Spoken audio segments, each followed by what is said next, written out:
अस्सलाम वालेकुम नाज़रीन, मैं वां तुहाड़ा दोस्त मुदस्सर जी अंसारी ते तुसीं वेख रहे हो पंजाबी रंग।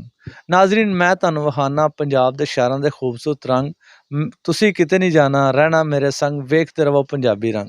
नाज़रीन, अज मैं मौजूद हाँ ज़िला वज़ीराबाद दे एक नवाही गाँव भरोकी चीमा विच। उत्थे असां वेख्या कि एक 9 गज़ा कबर जिहड़ी कहा जाता वे कि हज़रत नातन अलैहिस्सलाम इब्ने दाऊद अलैहिस्सलाम दी कबर है।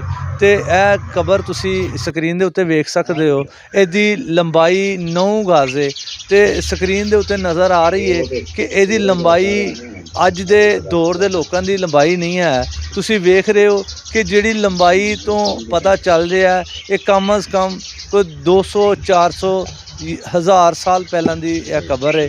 ते आओ इत्थों दे लोकां नूं पुछने आ कि यह जिहड़ी कबर है किदों दी रूनुमा होई है, इन्हां नूं किदों पता लगा कि यह कबर हज़रत नातन अलैहिस्सलाम दी है। ते आओ इन्हां नूं पुछने आ कि इन्हां नूं किदों पता चलिया। जी जी नाज़रीन, इस वक्त साडे नाल इस पिंड दे वासी जिहड़े अबाओ अजदाद इन्हां दे इस पिंड विच रहे ने, इस डेरे दे मालक ने। ते आओ इन्हां नूं पुछने इस दरबार दी तारीख की है ते यह दरबार कदों दा है। अस्सलाम वालेकुम। वालेकुम अस्सलाम जी। जी भाईजान, की नाम तुहाडा? भाईजान मेरा नाम समीउल्ला है।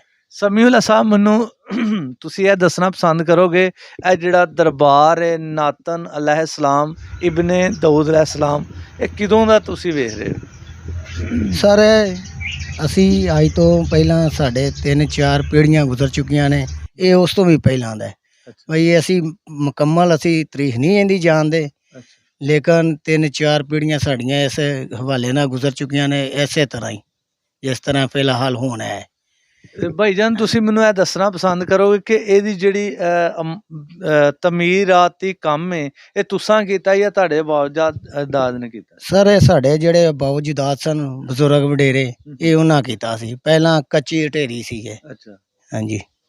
ते ये तुहानूं किदों पता लगा कि दरबार है या ये अपना हज़रत नातन अलैहिस्सलाम दी यानी कि ढेरी है?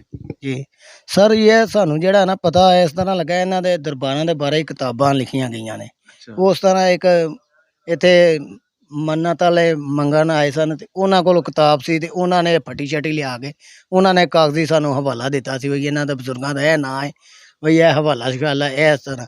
ਇਹ ਕਿਉਂਕਿ ਢੇਰੀ ਦੇ ਕਾਫੀ ਦੇਰ ਪਹਿਲਾਂ ਦੀ ਹੈ अच्छा ਤੇ ਸਾਡੇ ਬਜ਼ੁਰਗ ਕੋਈ ਜਾਣਦੇ ਸਨ ਤੇ ਫਿਰ ਅਸੀਂ ਛੋਟੇ ਆ, ਕਈ ਗੁਜ਼ਰ ਗਏ, ਕੋਈ ਇਸ ਤਰ੍ਹਾਂ ਵੀ ਮਾਮਲਾਤ ਨਹੀਂ ਸੀ। ਫਿਲਹਾਲ ਇਹ ਕਿਤਾਬੀ ਸਾਨੂੰ ਪਤਾ ਲੱਗਾ ਜਿਹੜੀਆਂ ਦਰਬਾਰਾਂ ਦੇ ਬਾਰੇ ਕਿਤਾਬਾਂ ਨੇ अच्छा ਉਹਦੇ ਹਵਾਲੇ ਨਾਲ ਸਾਨੂੰ ਇਹ ਮਜ਼ੀਦ ਪਤਾ ਲੱਗਿਆ ਵੀ ਇਹਨਾਂ ਦਾ ਨਾਂ ਇਹ ਹੈ। ठीक हो गया, बहुत शुक्रिया जनाब।